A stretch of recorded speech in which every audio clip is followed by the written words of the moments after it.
umaga, Siling. Mabuti naman Kulas at naalala mo kamusta niyo. Siling naman, sabihin niyo yung sagot mo sa akin. Sapagkat wala ka nang kinaalala kundi yung manok mo. Siling, walang mas malagi sa akin kundi ang asawa ko. Siya nga ba, kung makikita kong palaging hawak-hawak ng manok na yan, may hinggit na kapag siseres na ako dyan. Kaya kailangan ng mga manok na yan ay para sa atin lamang. Sila ang magdadala sa atin ng grasya. Grasya ba o disgrasya tulad na nangyari dati? Grasya lamang iyon, Siling. Alam mo ba kagabi, may nakasalitan ako. Kalabaw na puti. Nahabol ako. Kalabaw na puti. Siling. Ano naman kung puti? Ang kulay ng pilak ay puti. At ibig sabihin ng pilak ay kwarta. Hinahabol ako ng kwarta. Ngunit ngayon, wala nang patang pilak. May nakabaong pa sa akin. Walang duda. Bigyan mo lamang ako ng 5 piso. Kulas, hindi ka pa ba nadadala sa panaginip na yan noong isang buwan? Nanaginip ka ng ahas na numero 8. Ang pinta kasi noon ay nakataon ng ika-8 Pebrero at natalo ka ng 6 na piso. Ngunit ang batayan ko ngayon ay hindi na lamang panaginip. Pinag-aralan ko ang manok na maayos. Pinag-aralan ko ang kelskis at ang tenga nito. Ito ay walang pagkatalo. Kulas, natatanda mo pa ba? Ganyan na ganyan din yung sinabi mo sa akin noong isang linggo tungkol sa manok mo na iyan. At ano nangyari? Nagkaulan tayo ng manok. Sinasabi ko nga sa iyo, disgrasya lamang iyon. Sige na Siling, huli na ito. Pag natalo ang kinaya kong manok, magtitigil na ako sa pagsasabong. Totoong totoo? Totoong totoo. Pinatitira pa naman akong pera dito. O ito, sana wag mo ko sisihin sa pagkaubos ng ating pinagbili ng palay. Huwag kang mag-alala, ito ay pagiging kwarta na. Sigurado. Ubay, ka na muna. Kumusta ka, Kulas? Ay, kumusta Siling? Siling, nandito si Siling. Ipahan niyo muna ako. Kaya sa'yo, kasawa, pero pupunta sa sunog. Ay, Shonin, masahod pa sa sunog, pupuntahan yan. Pupunta na naman natin sa buwan. Sige, talaga ba? Sandali lang, Shonin, ha?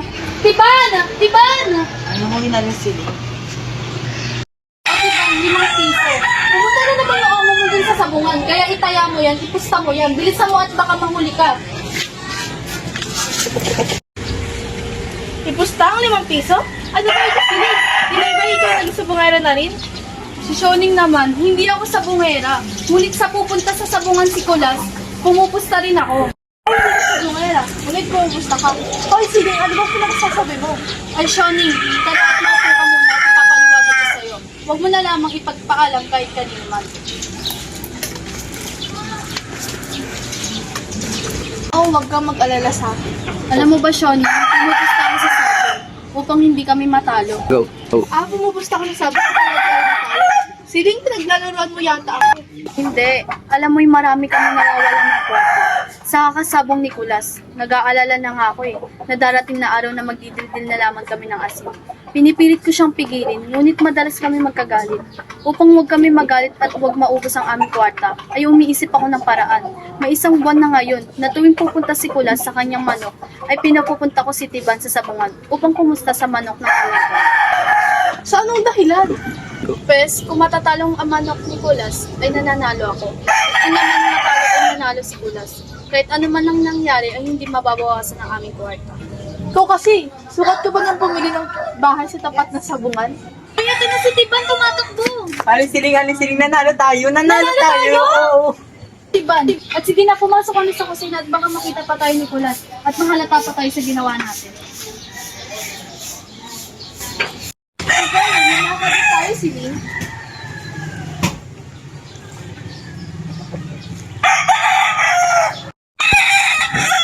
Ano ba, Kulas? Di mo na naman nabutin yung kalabaw na puti. Yung mga banggitin yan, talagang ako'y malas Siling.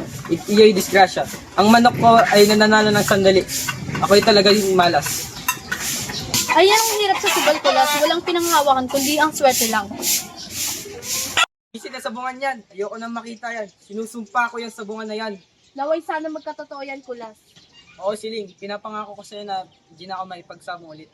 O Beno, magpalamig ka muna ng ulo dyan. Pupunta lang kami kay Aling Kikay. Bibili kami ng sabon.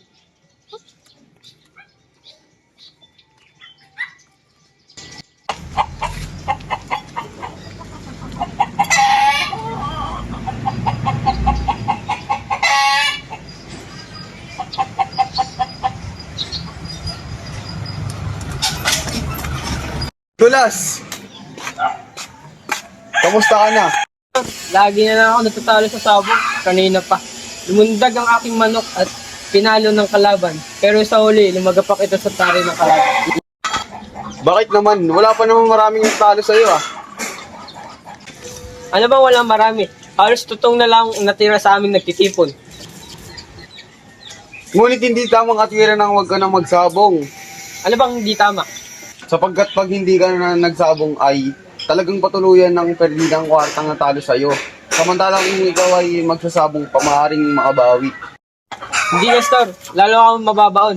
Tama si Celine, ang sugat ay swerte-swerte lamang at masama ang aking swerte. Ano bang swerte-swerte? Yan na hindi totoo. Tignan mo ako. Kulas ako hindi natatalo sa sabong. Mano nga lang na magtigil ka, Astor. Kung hindi ko sana nakikita ang lahat ng manok mo ay laging nakabitik kong uuwi. Itong si Kulas, nabastos ka na nga pala sa huwego. Oo, natalo nga ang aking manok. Ngunit nanalo ako sa pustahan. Ngunit paano yan? Taong ito, pupusta ako hindi sa aking manok, kundi sa kalaban. Eh kung magkataong manok mo ang Ang nanalo. manok. Hindi maaaring manalo ang aking manok. Ginagawan ko ng paraan. Ay, Astor, huwag mo nga akong biruin ngayon. Masakit ang ulo ko ngayon. Ano bang biro ang sinasabi mo? Ito'y totoo at kung di lamang kita kaibigan na hindi ko sasabihin sa'yo. Ngunit, Astor, paano mangyayari yan? Talaga bang gusto mong malaman? Aba, oo, sige. O bueno, kunin mo kasi sa iyong mga tinali at ipapaliwanag ko sa'yo. Oo, kahit alin. Sige, kunin mo. O, ito, Astor, ang aking manok. Ngayon, kumuha ka ng isang karayom. Karayo? Oo, yung pinanahi.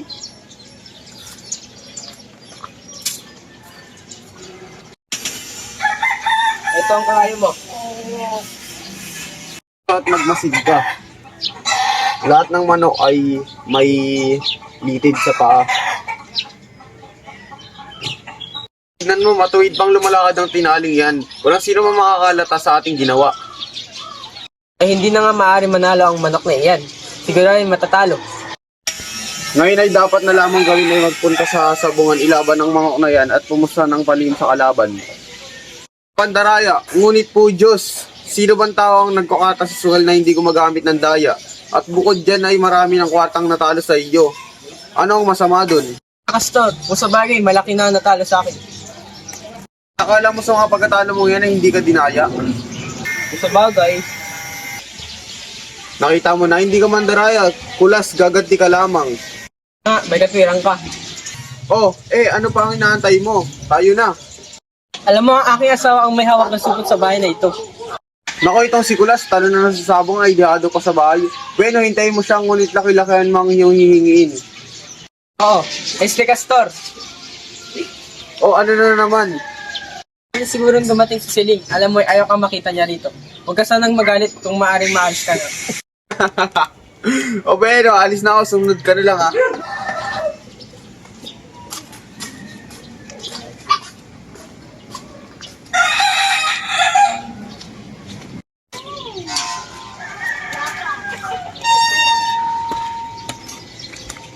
Kulas, akala ko ba titigil mo na yung sabaw na yun? Celine, ngayon na lamang. Walang salang tayo ay makakabawi.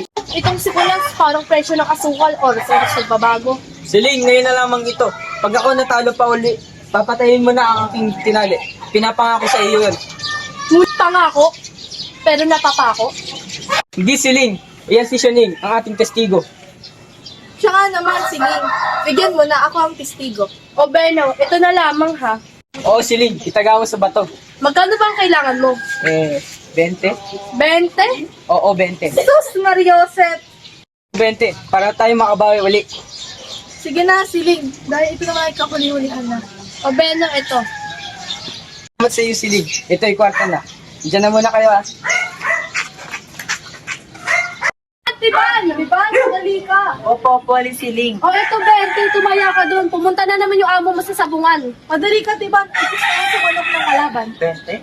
Oo, 20. Ito todo ko ba to? Oo, todo. Ako, malaking halaga ito. O, bilisan mo.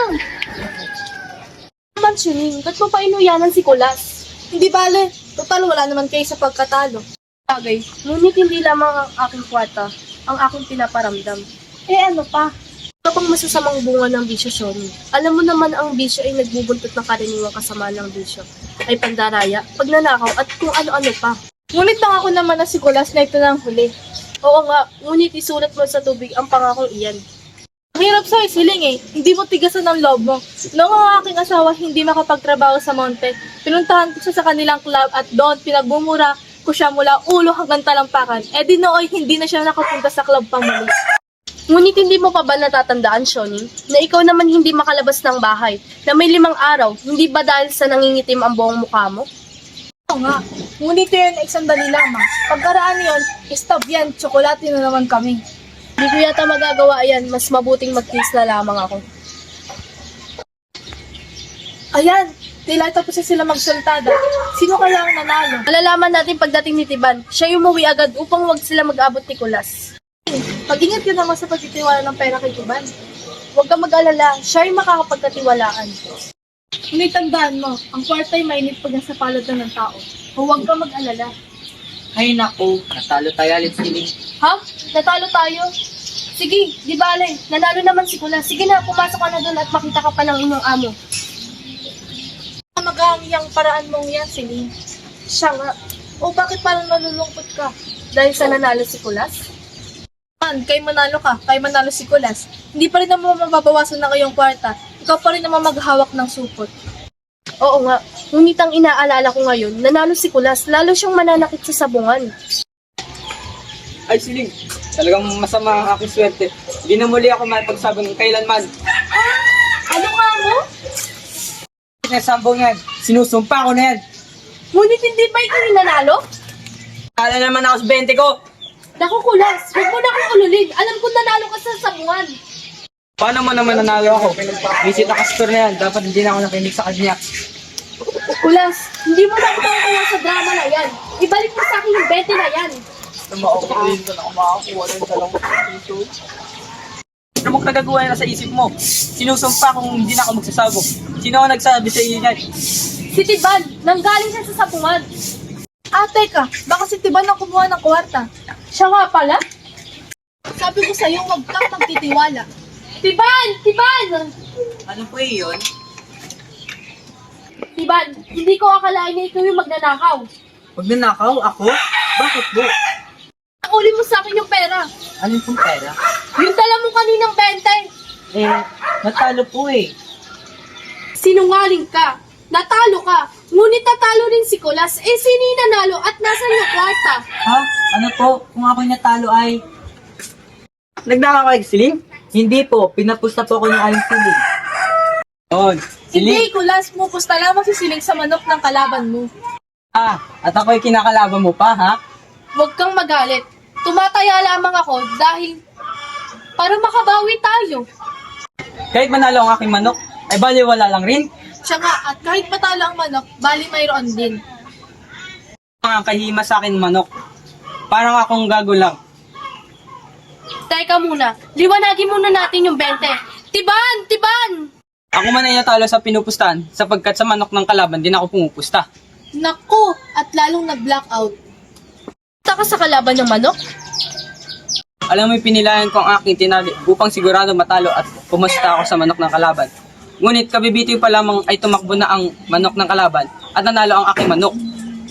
Gusto mo mayupe? Ikaw na ngayon ang mayuyupe. Tawa pa. Siya nga, ba't hindi natatawa si Lin?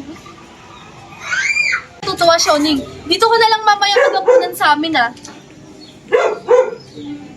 Maghahanda? Oo. Tiban, pumunta ka kay Aling Nene. Kunin mo yung kaserola. Bilisan mo. Opo. Ngunit paano tayo maghahanda? Hindi na bali na yun. Ipagdidiwang natin ang huli mong paalam sa sabungan. At pagkatapos nun ay niluto na ni Siling ang mga manok, Nicolas at sabay-sabay na silang kumain ng hapunan at simula nun ay hindi na muling nagsabong si Kulas. Teka lang saglit. Huwag gawing tulog ang film natin na Ate, nanulog ka! na dyan. Ikaw na ang kakarakter mo. Naglaway pa siya. Kabog, naglaway. Kung malinaw ko pag... Pagkasali ako. Ba't parang ang pangit na, be? Hoy, blackface yan ah. Matino ang isip ko pero ako'y sabog na.